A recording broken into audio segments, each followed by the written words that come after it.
During World War II, Japan was so brutal that even today, Japanese scholars and diplomats have difficulty admitting these atrocities actually happened. The atrocities are so rugged that it is almost impossible to comprehend them. Although it is not often discussed, the Japanese committed some of the most sadistic and evil acts in human history. Some World War II experts even argue that they were even more brutal than the Nazis. Before we get into this video, I wanted to warn you guys, this stuff is pretty disturbing, so viewer discretion is advised. The Japanese master race. First, we should understand how the Japanese have achieved such a level of brutality. Unlike the Germans who focused their war crimes on a specific group of people, the Japanese were not selective. They would kill anyone who was not Japanese. White, Russian, Chinese, Mongolian, Korean, Indian, or Thai. Didn't matter. All thanks to the Japanese master race idea, children were taught that Emperor Hirohito was a god from the adolescent level. School teachers would force Japanese ultra-nationalism and extreme Chinese racism. When you grow up, you'll have to kill 100, 200 chinks, one Japanese teacher used to say. The Japanese military believed in the Bushido Code, the way of the samurai, and viewed the war as a crusade to save the rest of the Eastern world. It carried out an infamous 3-all extermination policy throughout its military campaign. Loot all, kill all, burn all. Unit 731. You were the most unlucky person on Earth if you were sent to Unit 731. A Japanese group of scientists held animalistic experiments on humans, including vivisection, which dissected human bodies without anesthesia. Thousands of Chinese, Korean, and Russian people, both men and women, were infected with syphilis and the plague inside the laboratories. People had their organs removed for examination while still alive to study the effects of the disease. Things were much worse for female prisoners.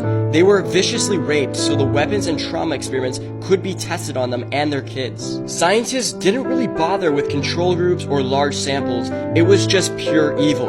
What happens if we throw a woman out in the snow while she's pregnant? What if we infect a woman with syphilis and then open her up to study the fetus? Those were the things the scientists did in these Japanese laboratories. None of the prisoners from Unit 731 survived their confinement. You might be wondering, what happened to Unit 731 after the war? Nothing. The scientists involved in Unit 731 were given immunity by the US for the data they gathered through human experimentation. The Rape of Nanking. The Rape of Nanking is one of the most infamous massacres of World War II. 200,000 Chinese soldiers, including 20,000 to 80,000 Chinese women, were killed. The rapes included the elderly, children as young as 10 years old, and virgins, who would often have to satisfy 20 Japanese soldiers at a time. They grabbed the baby and killed her by smashing her onto the ground, said one of the Nanking survivors who shared his memories. Pregnant women were rammed into bayonets, men were set on fire, and baby skulls were crushed. The massacre was a game for the Japanese troops, who were often encouraged by their officers to invent more and more horrible ways to slaughter the Chinese population.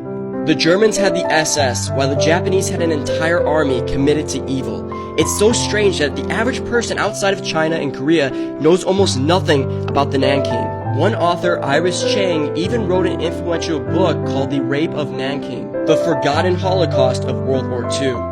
After 7 years, she killed herself because no one still cared about the massacre after she published the book. Sex slavery. Surprisingly, no punishments were ever handed down for the crimes committed during the sack of Nanking.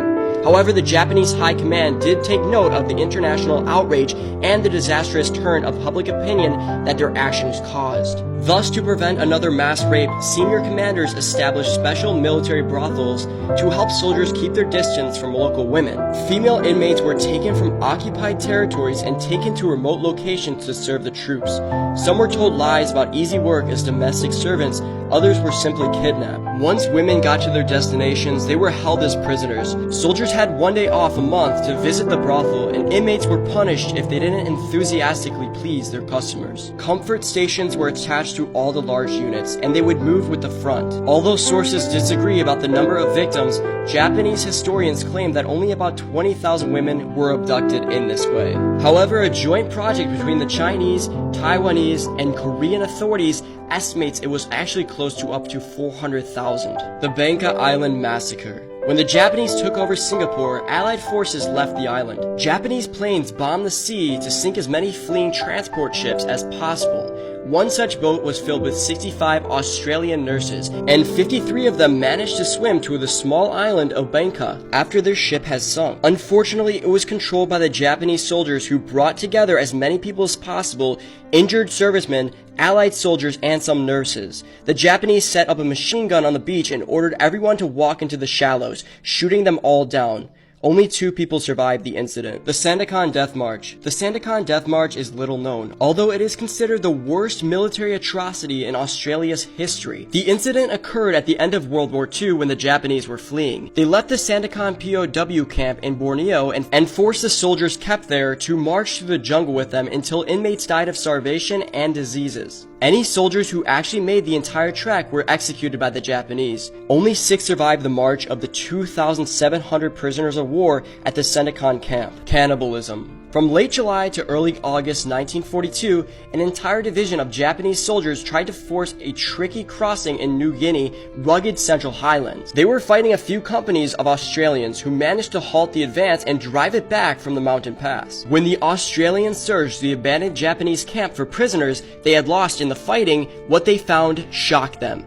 The Japanese had cannibalized the wounded and dead soldiers. Corpses were found with meat stripped off their legs and half-cooked meat in the Japanese dishes. Dumps with rice and a lot of tinned food were found. This means Japanese soldiers weren't even hungry and didn't lack food when eating their prisoners. Several first-hand accounts claim that the Japanese officers, even senior ones, participated in ritualized cannibalism. After the Japanese surrendered, information about this practice became known among war crime prosecutors. Still, gentlemen's agreement among investigators prevented the release of these stories out of consideration of both the dead prisoner of war families and the difficult reconciliation between the United States and occupied Japan. What Japan did during World War II was extreme, evil, and brutal, even for wartime. Although it is not correct to say what the Germans did was outdone entirely, there's something exceptional about the Japanese war crimes.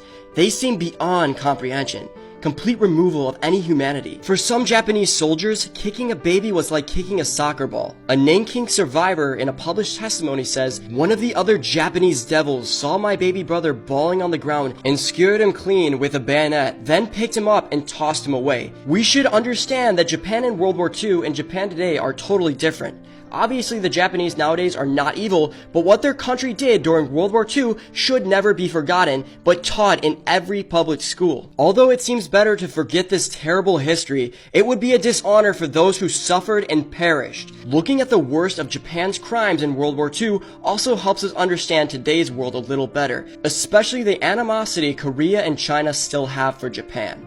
Moreover, we must learn and remember the horrible crimes in our recent history to make sure they never happen again. Germany became a better place because Jewish people have not allowed the country to forget what they did during World War II. As the saying goes, those who cannot remember the past are condemned to repeat it.